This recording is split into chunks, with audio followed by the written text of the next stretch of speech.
Press council के chairman justice Chandramouli Kumar Prasad ji, मंत्रिपरिषद के मेरे साथी श्रीमान वेंकैया नायडू जी, श्रीमान राजवर्धन सिंह राठौड़, प्रेस काउंसिल के सचिव श्रीमती पूनम जी,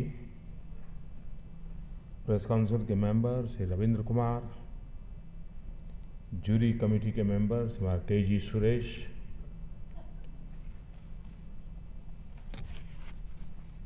और सभी विचार और कलम के धनी भाई और बहनों, आज जिन महानुभावों का सम्मान हुआ है, सत्कार हुआ है, उन सबको मैं हृदय से बधाई देता हूं और बहुत बहुत शुभकामनाएं देता हूं।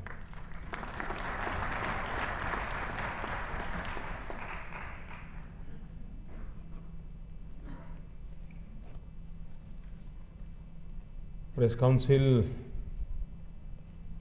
50 वर्ष पूर्ण हो रहे हैं,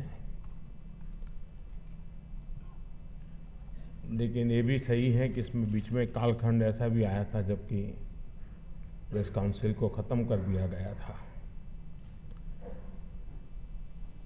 इसलिए हो सकता है कि इस कालखंड को जोड़ करके करें तो आपको फिर 2 साल के बाद दोबारा एक बार 50 साल मनाने के बाद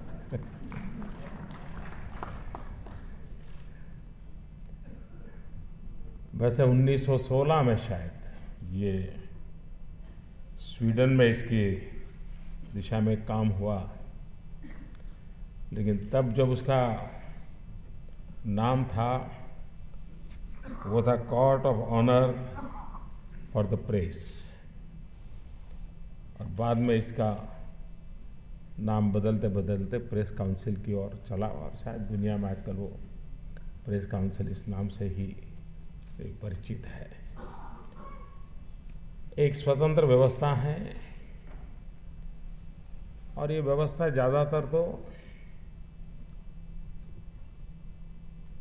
इस क्षेत्र की स्वतंत्रता बनाए रखना, अभिव्यक्ति की आजादी को बरकरार रखना, और कभी कोई तकलीफ आए तो खुद बैठ करके उसको सुलझाना, खुद ही इसमें बदलाव लाते रहना। उसी प्रकार से पुराने युग में इतनी चुनौतियां नहीं थी जितनी शायद इस युग में है। बहुत ही वरिष्ठ जो पत्रकारिता से जुड़े हुए लोग हैं, उनके पास सोचने का समय रहता था। जब वो अपना रिपोर्ट फाइल करके शाम को घर लौटते थे, तब भी दिमाग में रहता था कि मैंने आज रिपोर्ट फाइल की है, कल छप पे आएगी, शायद ये शब्द ठीक नहीं रहेगा। तो फिर घर जाके वो कोशिश करते थे, डेस्क के जो चीफ होंगे उसको कांटेक्ट करना या एडिटर को कांटेक्ट करना। अभी मैं लिख करके आया था लेकिन शायद ये शब्द ठीक नहीं रहेगा, लगता है ये शब्द अच्छा रहेगा। उस समय उसका टेलीफोन कम्युनिकेशन भी नहीं था। कभी वो वापस चले जाते थे रात को भी, और पेज निकलने के समय भी जाकर के, अरे भाई कुछ देखो ये ना हो तो है। उसके पास एक लिखने के बाद भी सुबह छपने तक उसके मन पर एक दबाव रहता था, चिंता रहती थी कि मैं जो रिपोर्ट करके आया हूं या जो मैं लिख करके आया हूं, कल निकलेगा तो उसके क्या क्या प्रभाव होंगे, मेरा शब्द ठीक था कि नहीं था, मेरा ये हेडलाइन में बनाने की कोशिश का उचित है, और उसको सुधार के लिए कोशिश भी करता था। आज जो लोग हैं उनके पास ये अवसर ही नहीं है। इतनी तेज गति से उसको दौड़ना पड़ रहा है, खबरों की भी स्पर्धा है, उद्योग गृहों की भी स्पर्धा है। ऐसे में उसके सामने बड़ा संकट रहता है कि भाई फिर जो बोलने वालों के लिए जो बोल दिया, दिखाने वालों के लिए जो दिखा दिया, और छपने वाला छपते थे कि तो पहले, अब उनको अभी ऑनलाइन मीडिया चलाना पड़ रहा है। यानी इतना तेजी से बदलाव आया है। इस बदलाव की स्थिति में इस प्रकार के इंस्टीट्यूशंस कैसे इन सबको मददरूप हो, उनकी कठिनाइयों को कैसे दूर करें। सीनियर लोग बैठ करके नई पीढ़ी के लोगों को किस प्रकार से उपयोगी होना को कोई मैकेनिज्म तैयार हो, क्योंकि ये ऐसा क्षेत्र है, उस क्षेत्र को महात्मा गांधी कहते थे कि अनियंत्रित लेखनी ये बहुत बड़ा संकट पैदा कर सकती है। लेकिन महात्मा गांधी ये भी कहते थे कि बाहर का नियंत्रण तो तबाही पैदा कर देगा, और इसलिए बाहर के नियंत्रण की कल्पना उस समाज को आगे ले जाने वाली कल्पना हो ही नहीं सकती। स्वतंत्रता, उसकी अभिव्यक्ति, उसकी आजादी, उस प्रिंसिपल को पकड़ना, लेकिन साथ साथ अनियंत्रित अवस्था, हम कितने ही तंदुरुस्त क्यों न हो, फिर भी मां कहती है, कह रहे भाई थोड़ा कम खाओ या ये मत खाओ। कोई मां दुश्मन नहीं है, लेकिन वो मां घर में है इसलिए कह रही है। बाहर वाला कहेगा तो तुम कौन होते है मेरी तबीयत की चिंता करने वाले? मैं हूं। और इसलिए ये व्यवस्था ऐसी है कि जो परिवार में ही संभलनी चाहिए। सरकारों ने तो जरा भी उसमें टांग नहीं अड़ानी चाहिए। आप ही लोगों ने बैठ करके इसी काउंसिल जैसी व्यवस्था के माध्यम से, सीनियर लोगों के अनुभव के माध्यम से और समाज का सर्वग्राही हित देख करके हम इन अवस्थाओं को विकसित कैसे करें। ये बात कठिन है कि वे अपनों के बीच में किसी की आलोचना कैसे करें। कोई बाहर वाला कर ले तो हम रिपोर्ट करने के लिए तैयार है, लेकिन हम बैठ के क्या करें। और इसलिए ये कठिन काम होता है। आत्मावलोकन बहुत कठिन काम होता है। मुझे बराबर याद है, मैं जब दिल्ली में रहता था, मेरी पार्टी के संगठन का काम करता था, उन दिनों में कंधार की घटना हुई थी। और कंधार की घटना हुई, विमान हाईजैक हुआ, और हमारे देश में इलेक्ट्रॉनिक मीडिया उस समय अभी शुरुआती दौर पे था, तो एकदम उनका भी कोई दोष नहीं था कि कोई कैसे हो गया, लेकिन वो शुरुआती दौर एक प्रकार से था। लेकिन उसमें जो परिवार के लोग जहाज में फंसे थे, उनकी खबरें, वो परिवार लोग जुलूस निकाल रहे थे, सरकार के खिलाफ नारे लगाते थे, और बस उनको छुड़वा दो। और जैसे यहाँ गुस्सा बढ़ता था, वहाँ आतंकवादियों का हौसला बुलंद होता था। अच्छा, हिंदुस्तान का हाल ऐसा है कि अब तो जो चाहे वो करवा सकते हैं। लेकिन ये घटना चलती रही। लेकिन मेरी जानकारी है, बाद में मीडिया के सभी लीडर लोग बैठे थे, सभी प्रमुख लोग बैठे थे, इन हाउस बैठे थे, और प्रेस काउंसिल शायद उसमें नहीं थी, अपने आप बैठे थे, और बैठ करके स्वयं ने अपने बाल नोच लिए थे। मैं मानता हूं ये छोटी घटना नहीं है। बहुत लोगों को ये तो याद है कि ऐसा ऐसा रिपोर्टिंग हुआ था, लेकिन बहुत कम लोगों को पता है कि खुद मीडिया के लोगों ने मिलकर के अपने खुद के बाल नोचे थे। और हमने क्या गलती की, क्यों की, कैसे नुकसान हुआ, हम कैसे बह गए, और सबने मिलकर के कुछ नॉर्म्स पालन करना चाहिए, इसकी काफी चर्चा की थी। शायद अरुण जी यहाँ बैठे हैं, शायद उनको पता होगा कि उस समय उनकी भी शुरुआत हो गई थी, और उन्होंने कुछ नॉर्म्स तय किए थे। मैं समझता हूं ये बहुत बड़ी सेवा का वो अवसर था। दूसरा अवसर आया था 26/11 का, 26/11 का। उसके बाद जब मुंबई की घटना घटी, उसमें बैठे, उसका रेफरेंस भी आया अफगानिस्तान वाली घटना का, लेकिन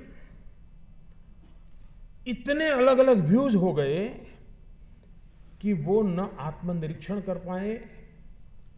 इसलिए नहीं कि वो करना नहीं चाहते थे, बैठे थे तो करने के लिए, खुद ही बैठे थे, लेकिन बात अधूरी छूट गई।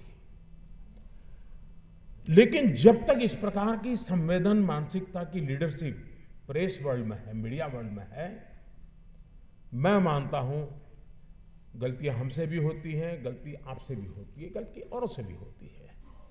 गलतियों के आधार पर मीडिया का मूल्यांकन करना उचित नहीं होगा। लेकिन ये खुशी की बात है कि उसमें एक बहुत ही मैच्योर्ड जिम्मेवार वर्ग है जो चाहता है कि इसको हम ही बैठ करके बुराइयों से कैसे बचाएं, कमियों से कैसे बचाएं और अधिक ताकतवर कैसे बनाएं। ये अपने आप में इस जगत के लिए एक उम्दा प्रयास है, ऐसा मैं मानता हूं, और ये निरंतर चलते रहना चाहिए। लेकिन बाहर के नियंत्रणों से, बाहर के नियमों से ये स्थिति नहीं बदलेगी। जब देश में इमरजेंसी आई,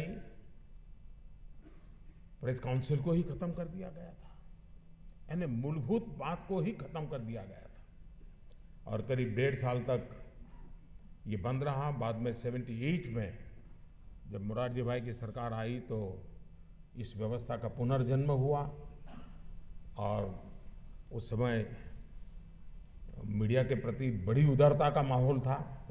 जब 78 में फिर से काम हुआ तब इसका रूप उसमें से निर्माण हुआ, लेकिन अब तक वो वैसा ही चल रहा है। ये प्रेस काउंसिल के साथ जुड़े हुए लोगों का, प्रेस से जुड़े हुए लोगों का भी ये दायित्व बनता है कि हम समयानुकूल परिवर्तन लाने के लिए क्या क्या कर सकते हैं, नई पीढ़ी को तैयार करने के लिए क्या कर सकते हैं। सरकार को भी एक तो होता है कि डेली हमारा जो क्षेत्र है वहां के द्वारा हम सरकार को जो कहना है कहते रहें, लेकिन उसके अलावा भी एक व्यवस्था हो सकती है क्या, कि जिसमें सरकार की जानकारियों का अभाव, इसके कारण समस्याएं कैसे पैदा होती हैं। सरकार को जानकारियां देने के तरीके अगर 30 साल पुराने होंगे तो कैसे काम चलेगा। लेकिन सरकार में ये बदलाव लाने के लिए भी, सरकार की इस कार्यशैली में बदलाव लाने के लिए भी प्रेस काउंसिल के सीनियर लोग मदद कर सकते हैं। जानकारियां देने के तरीके कैसे बदले हम लोग, और ये सब सरकारों की जिम्मेवारी है। ये ठीक है, पत्रकारिता का एक अनिवार्य हिस्सा ये भी है कि जो दिखता है, जो सुनाई देता है, उसके सिवाय भी कुछ खोजना, और इसका महत्वपूर्ण अंग है, इसको इनकार नहीं किया जा सकता। लेकिन कम से कम जो सुनाई दे, जो दिखाई दे, वो भी कुछ ढंग से दिखाई दे, सुनाई दे, और समय पर सुनाई दे, समय पर दिखाई दे। ये जिम्मेवारी प्रमुखतया सरकार में बैठे हुए लोगों की है। लेकिन ये मैं देख रहा हूं कि इस कम्युनिकेशन गैप को, क्योंकि हर बार मेरी पत्रकार जगत के मित्रों से दोस्ती बहुत पुरानी रही है, उनका ये हमेशा, अरे भाई कुछ पता ही नहीं चल रहा है क्या हो रहा है। ये ठीक है, उसको 10% जानकारी चाहिए, 90 तो फिर वो अपना कहीं से पहुंच जाएगा, ले आएगा। उसको सिर्फ पता चलना चाहिए, अच्छा ये हो रहा है, तो वो बाकी में पहुंच जाएगा। उसकी शिकायत उस पहले वाले 10% की है। लेकिन दुर्भाग्य ये भी है, फिर सरकारों में भी सिलेक्टिव लीकेज का शौक हो जाता है। दो अच्छे प्रिय लगते हैं, जरा सरकार की वाह-वाह के उसको जरा खबर दे दो। ये ऐसी सरकार की भी बुराइयां, कमियां, या कहीं कहीं नॉन सीरियस एटीट्यूड, ये भी बदलाव की जरूरत मांगता है। प्रेस काउंसिल में ऐसी भी अगर कुछ चर्चाएं होती है और सरकार के सामने रखा जाए, सरकार कर पाए नहीं कर पाए वो मैं नहीं कह सकता हूं, लेकिन कम से कम ये भी तो होना चाहिए भी। आप, हम मीडिया वालों को तो सुबह उठते ही आप लोगों की शिकायत रहती है, लेकिन हमारी शिकायत भी तो सरकार सुने।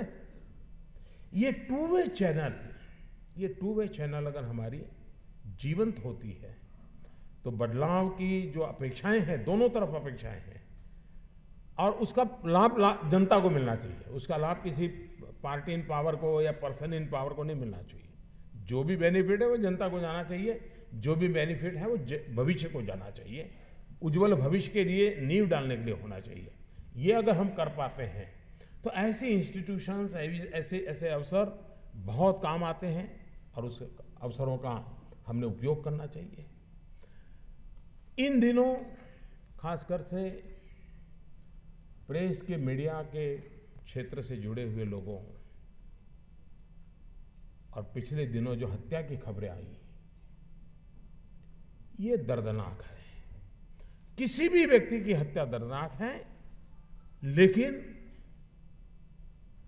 मीडिया वाले की हत्या इसलिए हो कि वो सत्य उजागर करने की कोशिश करता था, तब वो जरा अति गंभीर बन जाती है, अधिक चिंताजनक बन जाती है।